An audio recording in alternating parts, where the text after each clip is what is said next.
ನಮಸ್ತೆ. ನಮ್ಮ ಕಾನೂನು ಅಕಾಡೆಮಿ ಟೀಮ್ ಕಡೆಯಿಂದ ಇವತ್ತಿನ ಒಂದು ವಿಡಿಯೋದಲ್ಲಿ ಮುಂದಿನ ಒಂದು ಸಿಲೆಬಸ್ ಟಾಪಿಕ್, ನಿಮ್ಮದೇ ಮುಂದಿನ ಒಂದು syllabus topic evidence under criminal and civil procedure in India ಅನ್ನುವಂಥ ಒಂದು ಕಾನ್ಸೆಪ್ಟ್ ಬಗ್ಗೆ ಮಾತಾಡ್ತಾ ಇದ್ದೀನಿ ನಾನು. ಸೊ ಇದನ್ನು ಮಾತಾಡ್ತಾ ಇರಬೇಕಾದ್ರೆ ಇಂಡಿಯಾದಲ್ಲಿ ಭಾರತೀಯ ಸಾಕ್ಷ್ಯ ಅಧಿನಿಯಮ 2023 ಅನ್ನುವಂಥದ್ದೇನಿದೆ, ಎರಡೂ ಕೂಡ ಅಪ್ಲೈ ಆಗುತ್ತೆ ಅಂತ ಹೇಳ್ತಾ ಇದ್ದಾರೆ. ಕ್ರಿಮಿನಲ್ ಲಾಗೂ ಅಪ್ಲೈ ಆಗುತ್ತೆ, ಸಿವಿಲ್ ಲಾಗೂ ಅಪ್ಲೈ ಆಗುತ್ತೆ. ಹವೆವರ್ ಅದು ಹೇಗೆ ಆಗಲಿ, ನೇಚರ್ ಅಂಡ್ ಪರ್ಪಸ್ ಅಂತ ಬಂದಾಗ ಸ್ಟ್ಯಾಂಡರ್ಡ್ ಎವಿಡೆನ್ಸ್ ಅನ್ನುವಂಥದ್ದು ತುಂಬಾ ಡಿಫ್ರೆನ್ಶಿಯೇಟ್ ಮಾಡುತ್ತೆ ಸಿವಿಲ್ ಲಾ ಮತ್ತೆ ಕ್ರಿಮಿನಲ್ ಲಾಗಳಲ್ಲಿ. ಯಾಕಂದ್ರೆ ಫಸ್ಟ್ ನಾನು ಸ್ಟಾರ್ಟ್ ಮಾಡೋದಕ್ಕಿಂತ ಮುಂಚೆ ಇವತ್ತಿನ ಒಂದು ವಿಡಿಯೋ ಏನು ಅಂತ ಹೇಳ್ತೇನೆ. ಈಗ ಎವಿಡೆನ್ಸ್ ಲಾ ನೀವು ಓದ್ತಾ ಇದ್ದೀರಲ್ವಾ, ಸೊ ಈ ಎವಿಡೆನ್ಸ್ ಲಾ ಏನಿದೆ, ಸೊ ಈ ಎವಿಡೆನ್ಸ್ ಲಾದಲ್ಲಿ ನೀವು ಸಿವಿಲ್ ಕೇಸಸ್ಗಳಲ್ಲಿ ಹೇಗೆ, ಕ್ರಿಮಿನಲ್ ಕೇಸಸ್ಗಳಲ್ಲಿ ಹೇಗೆ ಅಂತ, ಸಿವಿಲ್ ಕೇಸಸ್ಗಳಲ್ಲಿ ಏನನ್ನ ಪ್ರೂವ್ ಮಾಡಿ ತೋರ್ಸಕ್ಕೆ ಟ್ರೈ ಮಾಡ್ತಾ ಇರ್ತೀರಾ, ಕ್ರಿಮಿನಲ್ ಕೇಸಸ್ಗಳಲ್ಲಿ ಏನನ್ನ ತೋರಿಸಿ ಪ್ರೂವ್ ಮಾಡಕ್ಕೆ ಟ್ರೈ ಮಾಡ್ತಾ ಇರ್ತೀರಾ. ನಿಮ್ಗೆ ಗೊತ್ತಿದೆ, ಎವಿಡೆನ್ಸ್ ಲಾ ಅಂತ ಬಂದಿದ ತಕ್ಷಣ ಅಥವಾ ಕೇಸಸ್ಗಳಂತ ಬಂದಿದ ತಕ್ಷಣ ಒಂದು ಸಿವಿಲ್ ಟೈಪ್ ಬರುತ್ತೆ, ಇನ್ನೊಂದು ಕ್ರಿಮಿನಲ್ ಟೈಪ್ ಬರುತ್ತೆ ಮೇಜರ್ಲಿ. ಸೊ ಇದೇ ಸಿವಿಲ್ ಅಲ್ಲಿ ಪ್ರಾಪರ್ಟಿ ಕೇಸಸ್ಗಳಾಗಿರ್ಬೋದು, ಫ್ಯಾಮಿಲಿ ಕೇಸಸ್ಗಳಾಗಿರ್ಬೋದು, ಅಥವಾ ಲ್ಯಾಂಡ್ ಡಿಸ್ಪ್ಯೂಟ್ಸ್, ಎನಿಥಿಂಗ್ ಸಮಥಿಂಗ್ ಎಲ್ಲ ಬರುತ್ತೆ. ಕ್ರಿಮಿನಲ್ ಕೇಸಸ್ಗಳಲ್ಲಿ ಮರ್ಡರ್, ರೇಪ್, ಸಮಥಿಂಗ್ ಎಲ್ಲ ಅರ್ಥ ಮಾಡಿಸ್ಲಿಕ್ಕೆ ಗೊತ್ತಾಗುವಷ್ಟು ಹೇಳ್ತಾ ಇರುವಂಥದ್ದು. ತುಂಬಾ ಡೀಪ್ ಆಗಿ ಹೋದಾಗ ತುಂಬಾ ಡೀಪ್ ಆಗಿರುತ್ತೆ. ಸೊ ಈ ರೀತಿ ಬಂದಾಗ ಎವಿಡೆನ್ಸ್ ಲಾ ಅನ್ನುವಂಥ ಸಬ್ಜೆಕ್ಟ್ ಅನ್ನ ನೀವು ಸಿವಿಲ್ ಲಾದಲ್ಲಿ ಹೇಗೆ ಅಪ್ಲಿಕೇಬಲ್ ಮಾಡ್ಕೊಳ್ತೀರಾ, ಕ್ರಿಮಿನಲ್ ಲಾದಲ್ಲಿ ಹೇಗೆ ಅಪ್ಲಿಕೇಬಲ್ ಮಾಡ್ಕೊಳ್ತೀರಾ ಅನ್ನುವಂಥ ವಿಷಯ ಇವತ್ತಿನ ವಿಡಿಯೋ, ಈಗಿನ ವಿಡಿಯೋ. ಓಕೆ, ಸೊ ಈಗ ನೋಡ್ತಾ ಹೋಗೋಣ. ಸೊ ಅದನ್ನ ಹೇಗೆ ಅಪ್ಲಿಕೇಬಲ್ ಮಾಡ್ಕೊಳ್ತಾ ಹೋಗ್ತೀರಾ ಅಂತ. ಸೊ ಪರ್ಪಸ್ ಅಂಡ್ ಆಬ್ಜೆಕ್ಟಿವ್ಸ್ಗಳು ಅಂತ ಬಂದಾಗ, ಸೊ ಇದರಲ್ಲಿ ಮೇಜರ್ಲಿ ಆಗಿ ಕ್ರಿಮಿನಲ್ ಕೇಸಸ್ಗಳಲ್ಲಿ ಅಂತ ಬಂದಾಗ ಮೇನ್ಲಿ ಯಾವ ಒಂದು ಪರ್ಪಸ್, ಯಾವ ಒಂದು ಉದ್ದೇಶದ ಆಧಾರದ ಮೇಲೆ ನೀವು ಪ್ರೂವ್ ಮಾಡ್ತಾ ಇರ್ತೀರಾ ಅಂತ. ಕ್ರಿಮಿನಲ್ ಕೇಸಸ್ಗಳಂತ ಬಂದಾಗ ಇದ್ರಲ್ಲಿ ಪ್ಯೂರ್ಲಿ ನೀವು ಎರಡನ್ನ ಪ್ರೂವ್ ಮಾಡಕ್ ಹೋಗ್ತಾ ಇದ್ದೀರಾ. ಒಂದು, ಅವನು ಅಪರಾಧ ಮಾಡಿದಾನೆ ಅಂತ ಪ್ರೂವ್ ಮಾಡಕ್ ಹೋಗ್ತಾ ಇರ್ತೀರಾ, ಇಲ್ಲ ಅವನು ಇನ್ನೋಸೆನ್ಸ್ ಅಂತ ಪ್ರೂವ್ ಮಾಡಕ್ ಹೋಗ್ತಾ ಇರ್ತೀರಾ. ಯಾವನೊಂದು ಸಿಕ್ಕಾಕೊಂಡಿರ್ತಾನಲ್ಲ ಅವನು. ಇದೇ ಮೇನ್ ಲಾಜಿಕ್ ಕ್ರಿಮಿನಲ್ ಕೇಸಸ್ಗಳಲ್ಲಿ. ಯಾರು ತಪ್ಪು ಮಾಡಿದಾನೆ ಅದನ್ನ ಮಾಡಕ್ಲೆ, ತಪ್ಪು ಯಾರು ಮಾಡಿದಾನೆ ಅವನು ತಲೆ ಮೇಲೆ ಹತ್ಕೊಂಡು ಅವ್ನು ತಪ್ಪು ಮಾಡಿಲ್ಲ ಅಂತ ಹೇಳ್ತಿರ್ತಿರಲ್ಲ, ಡಿಫೆನ್ಸ್ ತಗೊಂಡು ತಪ್ಪು ಮಾಡಿದಾನೆ ಅಂತ ಪ್ರೂವ್ ಮಾಡಕ್ ಹೋಗ್ತಾ ಇರ್ತೀರಾ ಆಸ್ ಪರ್ ಎವಿಡೆನ್ಸ್ ಲಾನ ಪ್ರಕಾರ. ಸರಿ ಸರ್, ಹಾಗಿದ್ದಲ್ಲಿ ಸಿವಿಲ್ ಕೇಸ್ ಅಂತ ಬಂದಾಗ ನಾವೇನ್ ಮಾಡ್ತೀವಿ ಸರ್? ಸಿವಿಲ್ ಕೇಸ್ ಅಂತ ಬಂದಾಗ ಇಲ್ಲಿ ಯಾರನ್ನೋ ಗಿಲ್ಟೋ ಯಾರೋನೋ ಇನೋಸೆನ್ಸು ಅಂತ ಪ್ರೂವ್ ಮಾಡಕ್ ಹೋಗಲ್ಲ. ಸಿವಿಲ್ ಕೇಸ್ ಅಂತ ಬಂದಾಗ ಕ್ಲಿಯರ್ ಆಗಿ ಒಬ್ಬ ಪಾರ್ಟಿಯ ರೆಮಿಡೀಸ್ಗಳ ಮೇಲೆ, ಸಚ್ ಆಸ್ ಕಾಂಪನ್ಸೇಷನ್ ಕೊಡ್ಸೋದು, ಅಥವಾ ಇಂಜಂಕ್ಷನ್ಸ್ ಆರ್ಡರ್ ತರಿಸೋದು, ಅಥವಾ ಸ್ಪೆಸಿಫಿಕ್ ಪರ್ಫಾರ್ಮೆನ್ಸ್ ತರಿಸೋದು, ನಥಿಂಗ್ ಬಟ್ ಸಿವಿಲ್ ಕೇಸಸ್ಗಳಲ್ಲಿ ಅವರವರ ರೈಟ್ಸ್ಗಳನ್ನು ವಾಪಸ್ ತಗೊಂಡು ಬರೋಕ್ಕೆ ನೀವು ಟ್ರೈ ಮಾಡ್ತಾ ಇರ್ತೀರಾ. ಓಕೆನಾ? ಸೊ ಇಲ್ಲಿ ಡಿಸ್ಪ್ಯೂಟ್ಸ್ಗಳನ್ನು ರಿಸಾಲ್ವ್ ಮಾಡ್ತೀರಾ. ಇಬ್ರು ಮಧ್ಯೆ ಒಂದು ಕಾನ್ಫ್ಲಿಕ್ಟ್ ಬಿದ್ದಿರುತ್ತೆ, ಇದು ನನ್ನ ಆಸ್ತಿ ಇದು ನಿನ್ನ ಆಸ್ತಿ ಅಂತ. ಸೊ ಅವ್ರಿಬ್ರು ಮಧ್ಯದಲ್ಲಿರುವಂಥ ಒಂದು ಡೌಟ್ನ ಎವಿಡೆನ್ಸ್ಗಳನ್ನು ಕೊಟ್ಟು ಕ್ಲಿಯರ್ ಮಾಡಕ್ಕೆ ಟ್ರೈ ಮಾಡ್ತಾ ಇರ್ತೀರಾ ಸಿವಿಲ್ ಕೇಸಸ್ಗಳಲ್ಲಿ. ಬರ್ಡನ್ ಆಫ್ ಪ್ರೂಫ್ ಅಂತ ಬಂದಾಗ ಎವಿಡೆನ್ಸ್ ಆಕ್ಟ್ ನ ಪ್ರಕಾರ ಕ್ರಿಮಿನಲ್ ಕೇಸಸ್ಗಳಲ್ಲಿ ಪ್ರಾಸಿಕ್ಯೂಷನ್ ಏನಿದ್ದಾರೆ, ಸೊ ಅವರು ಅವ್ರು ಏನ್ ಮಾಡಕ್ಕೆ ಗಿಲ್ಟ್ ಅಂತೇಳಿ ಪ್ರೂವ್ ಮಾಡ್ಲಿಕ್ಕೆ ಅಂತ ಹೋಗ್ತಾ ಇರ್ತಾರೆ. ಆಪೋಸಿಟ್ ಆಗಿ ನೀವು ಬರ್ತೀರಾ, ಇಲ್ಲ ಗಿಲ್ಟ್ ಇಲ್ಲ ಅಂತ ಒಂದು ರೀಸನೇಬಲ್ ಡೌಟ್ ನ ಮೇಲೆ ಅವರು ಗಿಲ್ಟ್ ಅಂತ ಪ್ರೂವ್ ಮಾಡ್ಲಿಕ್ಕೆ ಹೋಗ್ತಾ ಇರ್ತಾರೆ. ಆದರೆ ಕ್ರಿಮಿನಲ್ ಕೇಸಸ್ಗಳಲ್ಲಿ ತುಂಬಾ ಕ್ಲಿಯರ್ ಆಗಿ ಹೇಳಿದೆ ಆರ್ಟಿಕಲ್ 21 ನ ಪ್ರಕಾರ, ಅವನು ಒಬ್ಬ ಇನ್ನೋಸೆಂಟು ಎಲ್ಲಿವರೆಗೂ ಅಂತಂದ್ರೆ ಅವನು ಪ್ರೂವ್ ಮಾಡೋ ತನಕ. ಅವ್ನು ಮರ್ಡರ್ ಮಾಡಿ ಬಂದು ಕಟ್ಕಟ್ಟಲ್ಲಿ ನಿಂತಿದ್ದಾನೆ ಅಂದಿದ ತಕ್ಷಣ ಅವ್ನು ಮರ್ಡರ್ ಮಾಡಿ ಬಂದಾನೆ ಅಂತ ಹೇಳೋ ಹಾಗಿಲ್ಲ, ಕ್ರಿಮಿನಲ್ ಕೇಸ್ನ ಪ್ರಕಾರ ಹೇಳೋ ಹಾಗಿಲ್ಲ. ಓಕೆನಾ? ಸೊ ಆಯ್ತು, ಅಪೋಸಿಟ್ ವಕೀಲರಾಗಿ ನೀವು ಹೋರಾಡ್ತಾ ಇರ್ತೀರಾ, ಬಟ್ ಆದರೆ ಎಲ್ಲಿವರೆಗೂ ಅವನು ಅದನ್ನ ಪ್ರೂವ್ ಆಗೋದಿಲ್ಲೋ ಅಲ್ಲಿವರೆಗೂ ಅವನು ಮರ್ಡರ್ ಮಾಡಿದಾನೆ ಅಂತ ಅರ್ಥ ಅಲ್ಲ. ಸಮ್ ಕೇಸಸ್ಗಳಲ್ಲಿ ಮಾತ್ರ ಅದು ಶಿಫ್ಟ್ ಆಗುತ್ತೆ ಅಕ್ಯೂಸ್ನ ಮೇಲೆ ಅನ್ನುವಂಥದ್ದು ಹೇಳ್ತಾ ಇದೆ. ಸಿವಿಲ್ ಕೇಸಸ್ಗಳಲ್ಲಿ ಬರ್ಡನ್ ಆಫ್ ಪ್ರೂಫ್ ಅನ್ನುವಂಥದ್ದು ಕ್ಲಿಯರ್ ಆಗಿ ಯಾವನು ಕೇಸ್ ಹಾಕಿರ್ತಾನೆ, ಇಟ್ ಮೀನ್ ದಟ್ ಪ್ಲೆಂಟಿಫ್, ಯಾರು ಕೇಸ್ ಹಾಕಿರ್ತಾನೆ ಅವನೇ ಪ್ಲೆಂಟಿಫ್ ಅಲ್ವಾ. ಸೊ ಅದು 100% ಅವನ ತಲೆ ಮೇಲೆ ಬಿದ್ದಿರುತ್ತೆ. ಬ್ಯಾಲೆನ್ಸ್ ಮಾಡಲಿಕ್ಕೆ ಪ್ರಾಬಬಿಲಿಟೀಸ್ಗಳನ್ನ ಬ್ಯಾಲೆನ್ಸ್ ಮಾಡಲಿಕ್ಕೆ ಅವನ ತಲೆ ಮೇಲೆ ಬಿದ್ದಿರುತ್ತೆ ಅನ್ನುವಂಥದ್ದನ್ನ ಹೇಳ್ತಾ ಇದ್ದಾರೆ. ಸ್ಟ್ಯಾಂಡರ್ಡ್ ಆಫ್ ಪ್ರೂಫ್ ಅನ್ನುವಂಥದ್ದು ಕ್ರಿಮಿನಲ್ ಕೇಸಸ್ಗಳಿಗಿಂತ ಸ್ವಲ್ಪ ಕಡಿಮೆ ಇರುತ್ತೆ ಆಸ್ ಕಂಪೇರ್ಡ್ ಮಾಡಿದ್ರೆ. ಇಲ್ಲಿ ಕ್ಲಿಯರ್ ಆಗಿ ಹೇಳ್ತಾ ಇದೆ ಸಿವಿಲ್ ಕೇಸಸ್ಗಳಲ್ಲಿ ಯಾವನ್ ಪ್ರೂವ್ ಮಾಡಬೇಕು ಅಂದ್ರೆ ಯಾವನ್ ಕೇಸ್ ಹಾಕಿದ್ರೆ ಅವನ ತಲೆ ಮೇಲೆ ಇರುತ್ತೆ. ಹೌದು, ಅಪೋಸಿಟ್ ಅನ್ ಬಂದು ರಿಟರ್ನ್ ಸ್ಟೇಟ್ಮೆಂಟ್ ಎಲ್ಲ ಹಾಕ್ಬಿಟ್ಟು ಸಿವಿಲ್ ಪ್ರೊಸೀಜರ್ ಕೋಡ್ ಓದಿದ್ದೀರಾ, ಸೊ ಅದನ್ನ ಫೈಟ್ ತಗೊಂಡು ಮತ್ತೆ ಸಾಲ್ವ್ ಮಾಡಕ್ ಬರ್ತಾನೆ. ಬಟ್ ಕ್ಲಿಯರ್ಲಿ ಹೇಳ್ತಾ ಇದೆ ಸಿವಿಲ್ ಕೇಸಸ್ಗಳಲ್ಲಿ ಯಾರು ಕೇಸ್ ಹಾಕಿದಾನೆ ಅದು ಅವನ ತಲೆ ಮೇಲೆ ಬಿದ್ದಿರುತ್ತೆ ಅಂತ ಕ್ಲಿಯರ್ ಆಗಿ ಇಲ್ಲಿ ಎಕ್ಸ್ಪ್ಲೈನ್ ಮಾಡ್ತಾ ಇದ್ದೀನಿ. ಸೊ ನೆಕ್ಸ್ಟ್ ಬಂದ್ಬಿಟ್ಟು ಟೈಪ್ಸ್ ಆಫ್ ಎವಿಡೆನ್ಸ್ಗಳು ಅಂತ ಬಂದಾಗ, ಎವಿಡೆನ್ಸ್ಗಳು ಸುಮಾರು ಟೈಪ್ಸ್ಗಳಿದೆ sir. Oral evidence, documentary evidence, real evidence, circumstantial evidence, expert evidence, ಈ ರೀತಿಯಾಗಿದೆ. ಸೊ ಸ್ವಲ್ಪ ಈ ಪೇಜ್ ಇಂಪಾರ್ಟೆಂಟ್ ಆಗಿರುತ್ತೆ. ಮುಂದಿನ ಒಂದು ವಿಡಿಯೋಸ್ಗಳು ನಾನು ಎಕ್ಸ್ಪ್ಲೈನ್ ಮಾಡ್ತೇನೆ.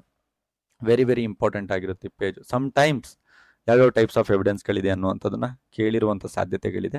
ತುಂಬಾ ಸಿಂಪಲ್ ಆಗಿರುವಂಥದ್ದು. ಈಗ ಸಾಕ್ಷಿಗಳನ್ನ ನೀವೇ ಜನರಲ್ ಆಗಿ ಥಿಂಕ್ ಮಾಡಿ, ಸಾಕ್ಷಿಗಳನ್ನ ಹೇಳಕ್ ಹೋಗ್ತಾ ಇದ್ದೀರಾ, ಹೋಗ್ಬೇಕಾದ್ರೆ ಯಾವ್ಯಾವ ರೀತಿಯಾದಂಥ ಸಾಕ್ಷಿಗಳಿರ್ಬೋದು. ಓರಲ್ ಎವಿಡೆನ್ಸ್ ಅಂತ ಕರಿತೀವಿ. ಓರಲ್ ಎವಿಡೆನ್ಸ್ ಅಂದ್ರೆ ಬಾಯಿಯ ಮುಖಾಂತರ ಸಾಕ್ಷಿಗಳನ್ನು ನೀಡುವಂಥದ್ದನ್ನ ವಿಟ್ನೆಸ್ ನೀಡುವಂಥದ್ದನ್ನ ಓರಲ್ ಎವಿಡೆನ್ಸ್ ಅಂತೀವಿ. ಡಾಕ್ಯುಮೆಂಟ್ರಿ ಎವಿಡೆನ್ಸ್ ಅಂತ ಕರಿತೀವಿ. ಡಾಕ್ಯುಮೆಂಟ್ರಿ ಎವಿಡೆನ್ಸ್ ಅಂದ್ರೆ ಏನೋ ಒಂದು ಎಲೆಕ್ಟ್ರಾನಿಕ್ ಡಾಕ್ಯುಮೆಂಟ್ಸ್ ಕೊಡೋದು ಅಥವಾ ಅಗ್ರಿಮೆಂಟ್ ಪೇಪರ್ಗಳನ್ನ ಕೊಡುವಂಥದ್ದು, ರೆಸಿಪ್ಟ್ಗಳನ್ನ ಕೊಡುವಂಥದ್ದು, ಇಮೇಲ್ ತೋರಿಸೋದು, ಮೆಸೇಜ್ ತೋರಿಸೋದು, ಡಾಕ್ಯುಮೆಂಟ್ಸ್ಗಳನ್ನ ಕೊಡೋದು ಸರ್ ಅಷ್ಟೇ. ಆಮೇಲೆ ರಿಯಲ್ ಎವಿಡೆನ್ಸ್ ಅಂತ ಇದೆ.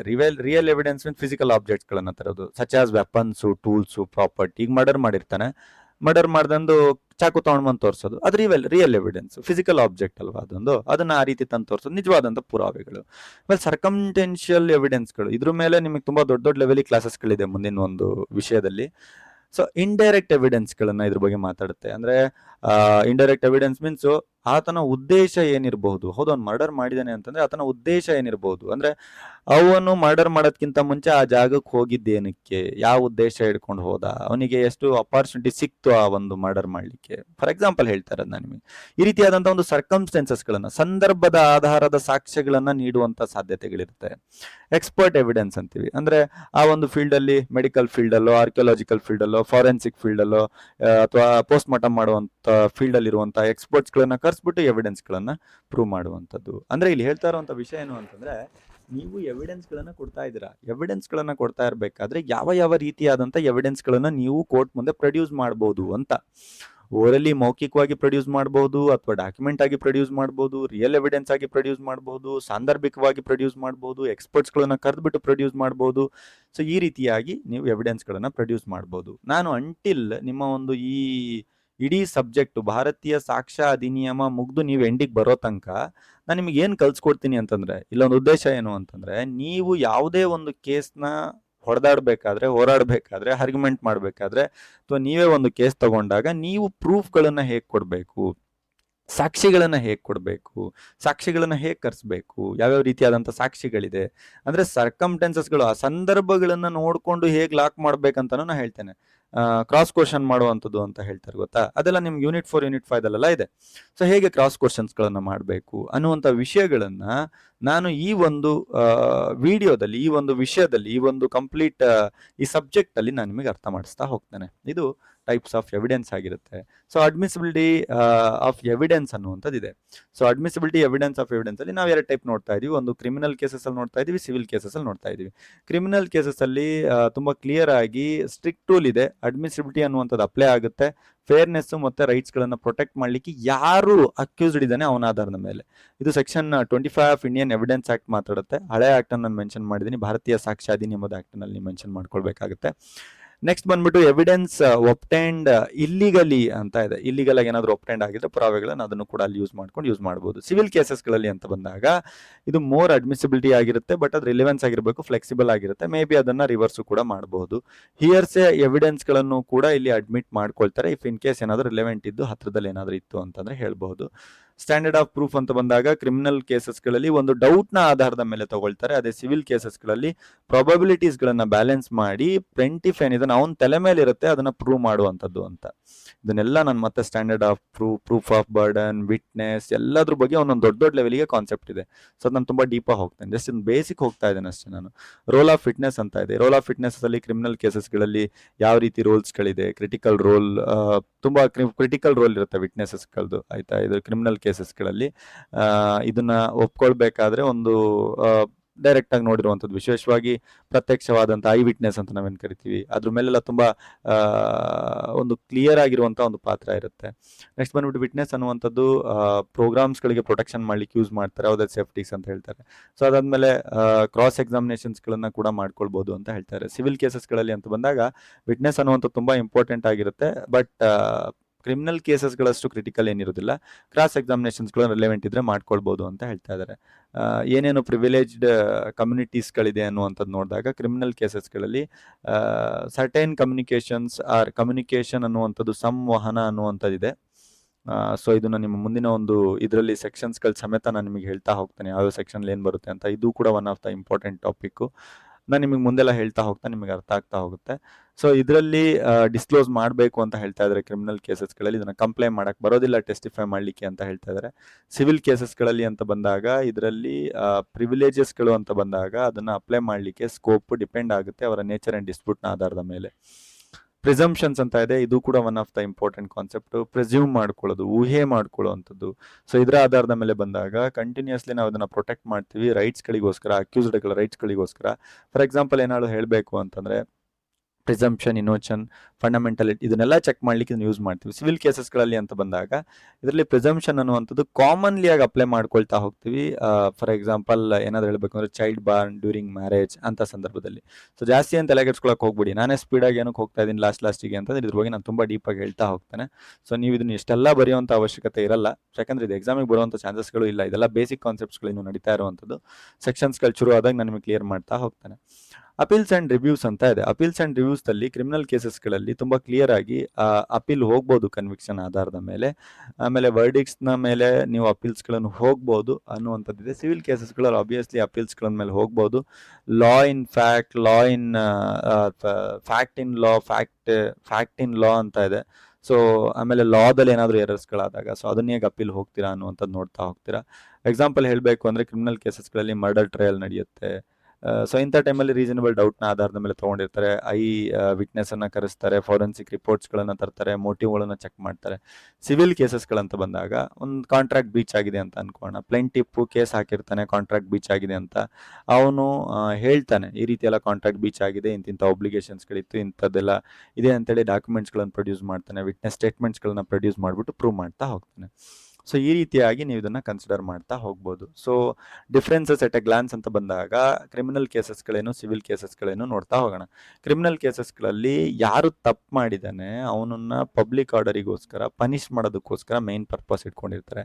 ಸಿವಿಲ್ ಕೇಸಸ್ಗಳಲ್ಲಿ ಡಿಸ್ಪ್ಯೂಟ್ಗಳನ್ನು ರಿಸಾಲ್ವ್ ಮಾಡಲಿಕ್ಕೆ, ರೆಮಿಡೀಸ್ಗಳನ್ನು, ಪರಿಹಾರಗಳನ್ನು ಕೊಡಲಿಕ್ಕೆ ಯೂಸ್ ಮಾಡ್ತಾ ಹೋಗ್ತಾರೆ. ಬರ್ಡನ್ ಆಫ್ ಪ್ರೂಫ್ ಅಂದಾಗ ಪ್ರಾಸಿಕ್ಯೂಷನ್ನ ಮೇಲೆ ಇರುತ್ತೆ. ಕ್ರಿಮಿನಲ್ ಕೇಸಸ್ಗಳಲ್ಲಿ ಪ್ರಾಸಿಕ್ಯೂಷನ್ ಮೀನ್ಸ್ ಒಬ್ಬ ಪಿ ಇರ್ತಾನಲ್ಲ, ಸೊ ಬೇಸಿಕಲಿ ಅವನ ಮೇಲೆ ಇರುತ್ತೆ. ರೀಸನೇಬಲ್ ಡೌಟ್ ಮೇಲೆ ನಡೀತಾ ಇರುತ್ತೆ ಕೇಸು. ಸೊ ಅದೇ ಸಿವಿಲ್ ಕೇಸಸ್ಗಳಂತ ಬಂದಾಗ ಅವ್ನು ಯಾವನಾದ್ರೂ ಆಗಿರ್ಬೋದು, ಕೇಸ್ ಯಾರು ಹಾಕಿದ್ರೆ ಅವನ ಮೇಲೆ ಇರುತ್ತೆ. ಸ್ಟ್ಯಾಂಡರ್ಡ್ ಆಫ್ ಪ್ರೂಫ್ ಅಂತ ಬಂದಾಗ ಕ್ರಿಮಿನಲ್ ಕೇಸಸ್ಗಳಲ್ಲಿ ತುಂಬ ಜಾಸ್ತಿ ಪ್ರೂವ್ ಮಾಡಬೇಕಾಗುತ್ತೆ ಆಸ್ ಕಾಂಪೇರ್ಡ್ ಟು ಸಿವಿಲ್ ಕೇಸಸ್ಗಳು. ಆಯ್ತಾ, ಸಿವಿಲ್ ಕೇಸಸ್ಗಳು ಸ್ವಲ್ಪ ಪ್ರೂವ್ ಮಾಡಿದ್ರು ಕೂಡ ಕೇಸನ್ನು ನೋಡ್ಕೊಂಡು ಬ್ಯಾಲೆನ್ಸ್ ಮಾಡಿ ಜಡ್ಜ್ ಸಾಹೇಬ್ರು ಕೊಟ್ಬಿಡ್ತಾರೆ. ಆದರೆ ಕ್ರಿಮಿನಲ್ ಕೇಸಸ್ಗಳಲ್ಲಿ ಗಿಲ್ಟಿ ಅಂತ ಫೀಲ್ ಆಗೋದು ತುಂಬ ಕಷ್ಟ. ಅದಕ್ಕೆ ನಮ್ಮ ಭಾರತದ ಕೋರ್ಟ್ಗಳಲ್ಲಿ ತುಂಬ ಲೇಟ್ ಆಗುತ್ತೆ ಈ ಪ್ರೋಸೆಸ್ಸು. ಔಟ್ಕಮ್ ಅಂತ ನೋಡಿದಾಗ ಒಂದು ಕ್ರಿಮಿನಲ್ ಕೇಸಸ್ಗಳಲ್ಲಿ ಇಲ್ಲ ಕನ್ವಿಕ್ಟ್ ಆಗಬೇಕು, ಇಲ್ಲ ಅವನನ್ನ ಬಿಟ್ಬಿಡ್ಬೇಕು, ಇಲ್ಲ ಅವನನ್ನ ಅಪರಾಧ ಮಾಡ್ದ ಅಂತ ಹೇಳಬೇಕು, ಇಲ್ಲ ಖುಲಾಸೆ ಮಾಡಿಬಿಡ್ಬೇಕು. ಸೊ ಸಿವಿಲ್ ಕೇಸಸ್ಗಳಂತ ಬಂದಾಗ ಒಂದು ಕಾಂಪನ್ಸೇಷನ್ ಕೊಡಿಸ್ಬೋದು, ಇಂಜೆಕ್ಷನ್ಸ್ಗಳನ್ನು ಕೊಡಿಸ್ಬೋದು. ರೋಲ್ ಆಫ್ ಸ್ಟೇಟ್ ಅಂತ ಬಂದಾಗ ಹೌದು ಇದು ಆಕ್ಟಿವ್ ಸ್ಟೇಟಲ್ಲಿದೆ, ಇದು ಪ್ಯಾಸಿವ್ ಸ್ಟೇಟಲ್ಲಿದೆ. ಅಂದರೆ ಪ್ರಾಸಿಕ್ಯೂಷನ್ ರೆಪ್ರೆಸೆಂಟ್ ಮಾಡಬೇಕು ಆಸ್ ಎ ಸ್ಟೇಟಲ್ಲಿ, ಆಕ್ಟಿವ್ ಸ್ಟೇಟಸಲ್ಲಿ ಏನಾದರೂ ಆಗಿದೆಯಾ ಅಂತ. ಪ್ಯಾಸಿವ್ ಸ್ಟೇಟ್ಮೆಂಟ್ಸ್ ಏನು ಪಾರ್ಟೀಸ್ಗಳೆಲ್ಲ ಒಬ್ಲಿಗೇಷನ್ಸ್ಗಳನ್ನು ಮಾಡಿಲ್ಲ ಅನ್ನುವಂಥದ್ದನ್ನ ಹಳೆದನ್ನು ನೋಡಿಕೊಂಡು ಮುಂದಿನ ಫ್ಯೂಚರಿಗೆ ಏನೇನು ಕಾಂಪನ್ಸೇಷನ್ ಕೊಡಬೇಕು ಅದನ್ನು ಸಿವಿಲ್ ಕೇಸಲ್ಲಿ ಕೊಡ್ತಾ ಹೋಗ್ತಾರೆ. ಫುಲ್ ಆ್ಯಂಡ್ ಫೈನಲ್ ಆಗಿ ಬಂದಾಗ ಭಾರತೀಯ ಸಾಕ್ಷ್ಯ ಅಧಿನಿಯಮ 2023 ಪ್ರಕಾರ ಕಾಮನ್ ಫ್ರೇಮ್ವರ್ಕ್ಗಳನ್ನು ಹೇಳಿದರೆ ಸಿವಿಲ್ ಆ್ಯಂಡ್ ಕ್ರಿಮಿನಲ್ ಕೇಸಸ್ಗಳಲ್ಲಿ ಎರಡರಲ್ಲೂ ಕೂಡ ಅಪ್ಲಿಕಬಲ್ ಆಗುತ್ತೆ. ಒಂದು ಸಿಗ್ನಿಫಿಕೆಂಟ್ ರೂಲ್ ಇದೆ ಪ್ರೊಸೀಡಿಂಗ್ಸ್ಗಳನ್ನು ನಾವು ನೋಡ್ತಾ ಇರಬೇಕಾದ್ರೆ ಅಂತ. ಸೊ ಬರ್ಡನ್ ಆಫ್ ಪ್ರೂಫ್ ಅಂತ ಬಂದಾಗ ಇಂಡಿವಿಜುವಲ್ ರೈಟ್ಸಲ್ಲಿ ಸಿವಿಲ್ ಕೇಸಸ್ಸಲ್ಲಿ ನೋಡ್ತಾ ಇದ್ರೆ ಕ್ರಿಮಿನಲ್ ಕೇಸಸ್ಗಳಲ್ಲಿ ಏನು ಗಿಲ್ಟ್ ಮಾಡಿದ್ದಾರೆ ಅನ್ನುವಂಥದ್ದನ್ನು ಚೆಕ್ ಮಾಡ್ತಾರೆ ಅಂತ ಒಂದಿಷ್ಟು ಕನ್ಕ್ಲೂಷನ್ ಹೇಳಿದ್ದಾರೆ. ಎನಿಹೋ ನಿಮಗೆ ಗೊತ್ತಿದೆ ಕನ್ಕ್ಲೂಷನ್ ನಿಮ್ಮ ಪಾಡಿಗೆ ನೀವು ಹೇಳ್ಬೋದು ಅಂತ. ಸೊ ನೆಕ್ಸ್ಟ್ ನಿಮ್ಮ ಒಂದು ಸಿಲೆಬಸ್ ಟಾಪಿಕ್ ಬಂದ್ಬಿಟ್ಟು ಸೈಲೆಂಟ್ ಫ್ಯೂಚರ್ಸ್ ಆಫ್ ಭಾರತೀಯ ಸಾಕ್ಷ್ಯ ಅಧಿನಿಯಮ. ಆಕ್ಚುಲಿ ನಿಮ್ಮ ಪಿಕ್ಚರ್ ಇಲ್ಲಿಂದ ಶುರು ಆಗುತ್ತೆ, ಇಲ್ಲಿ ತನಕ ಎಲ್ಲ ಬೇಸಿಕ್ ಅಷ್ಟೇ. ಓಕೆ, ಸೊ ಎನಿಯೋ ಇವತ್ತಿನೊಂದು ಬೇಸಿಕ್ ಮುಗಿಸೋಣ ಇವತ್ತಿನೊಂದು ಕ್ಲಾಸಿಗೆ. ಮುಂದಿನ ಒಂದು ವಿಡಿಯೋದಲ್ಲಿ ಉಳಿದಿರುವಂಥದ್ದು ನಾವು ನೋಡ್ತಾ ಹೋಗೋಣ. ಸರಿ, ಇವತ್ತಿನ ಒಂದು ವಿಡಿಯೋದಲ್ಲಿ ಎವಿಡೆನ್ಸ್ ಲಾ ಅನ್ನುವಂಥದ್ದನ್ನ ಕ್ರಿಮಿನಲ್ ಲಾಗೆ ಮತ್ತು ಸಿವಿಲ್ ಲಾಗೆ ಅಟ್ಯಾಚ್ ಮಾತಾಡ್ತಾ ಹೋದ್ವಿ. ಸೊ ಇದನ್ನು ಮಾತಾಡ್ತಾ ಹೋಗ್ತಾ ಇರಬೇಕಾದ್ರೆ ಯಾವ ಪರ್ಪಸ್ಗೋಸ್ಕರ ಬೇಕು, ಬರ್ಡನ್ ಆಫ್ ಪ್ರೂಫ್ ಯಾರ ತಲೆ ಮೇಲೆ ಇರುತ್ತೆ, ಯಾವ ಟೈಪ್ಸ್ ಆಫ್ ಎವಿಡೆನ್ಸ್ಗಳನ್ನು ನೀವು ಕೊಡಬಹುದು, ಅಡ್ಮಿಸಿಬಿಲಿಟಿ ಅಂತಂದ್ರೆ ಏನು, ಸ್ಟ್ಯಾಂಡರ್ಡ್ ಆಫ್ ಪ್ರೂಫ್ ಏನು, ರೋಲ್ ಆಫ್ ವಿಟ್ನೆಸ್ ಏನು, ಪ್ರಿವಿಲೇಜ್ಡ್ ಕಮ್ಯುನಿಕೇಷನ್ ಏನು, ಪ್ರಿಸಂಪ್ಷನ್ ಏನು, ಅಪೀಲ್ಸ್ ಆ್ಯಂಡ್ ರಿವ್ಯೂಸ್ ಏನು, ಎಕ್ಸಾಂಪಲ್ಸ್ ಏನು ಅಂತ ನೋಡಿದ್ವಿ. ಎಲ್ಲ ಯಾಕೊಂದು ಫಾಸ್ಟ್ ಮೋಡಲ್ಲಿ ತೊಗೊಂಡು ಹೋದೆ ಅಂತಂದರೆ ಇದರ ಒಂದೊಂದೊಂದೊಂದು ಟಾಪಿಕ್ನ ಮೇಲೆ ಒಂದೊಂದೊಂದೊಂದು ಕ್ಲಾಸೇ ಇದೆ. ಸೊ ಮೋಸ್ಟ್ ಇಂಪಾರ್ಟೆಂಟ್ ಟಾಪಿಕ್ಸ್ಗಳಿವೆಲ್ಲ ಇವು. ಅದಕ್ಕೆ ಬೇಸಿಕ್ಕಾಗಿ ಜಾಸ್ತಿ ಇಲ್ಲಿ ತಲೆಗೆಡ್ಸ್ಬಿಡ್ಬೇಡ ಅಂತ ಸುಮ್ಮನಾದೆ. ಆ್ಯಕ್ಚುಲಾಗಿ ನಿಮ್ಮ ಪಿಕ್ಚರ್ ಇಲ್ಲಿಂದ ಸ್ಟಾರ್ಟ್ ಆಗುತ್ತೆ. ಎಲ್ಲಿಂದ ಅಂತಂದರೆ ಈ ಒಂದು ಪೇಜಿಂದ ಸ್ಟಾರ್ಟ್ ಆಗುತ್ತೆ ನಿಮ್ಮ ಪಿಕ್ಚರ್. ಇಲ್ಲಿಂದ ಭಾರತೀಯ ಸಾಕ್ಷ್ಯ ಅಧಿನಿಯಮ 2023 ಸೆಕ್ಷನ್ಸ್ಗಳೇನು ಹೇಳುತ್ತೆ ಅಥವಾ ಆ್ಯಕ್ಟ್ಗಳೇನು ಹೇಳುತ್ತೆ ಎಲ್ಲದನ್ನು ಕೂಡ ನಾವು ಫೋಕಸ್ ಮಾಡ್ತಾ ಹೋಗ್ತೀವಿ. ಫಸ್ಟ್ ಫೋಕಸ್ ಮಾಡೋದಕ್ಕಿಂತ ಮುಂಚೆ ಸೈಲೆಂಟ್ ಫ್ಯೂಚರ್ಸ್ಗಳ ಜೊತೆ ಸ್ಟಾರ್ಟ್ ಮಾಡೋಣ. ಪ್ರಮುಖವಾದಂಥ ಒಂದು ಲಕ್ಷಣಗಳ ಜೊತೆ ನಾವು ಸ್ಟಾರ್ಟ್ ಮಾಡ್ತಾ ಹೋಗೋಣ. ಇದಿಷ್ಟು ಇವತ್ತಿನ ವಿಡಿಯೋ. ಮತ್ತೆ ನಾವು ಮುಂದಿನ ವಿಡಿಯೋಗೆ ಸಿಗ್ತಾ ಹೋಗೋಣ. So thank you very much from ನಮ್ಮ Kanoonu law academy team. Thank you.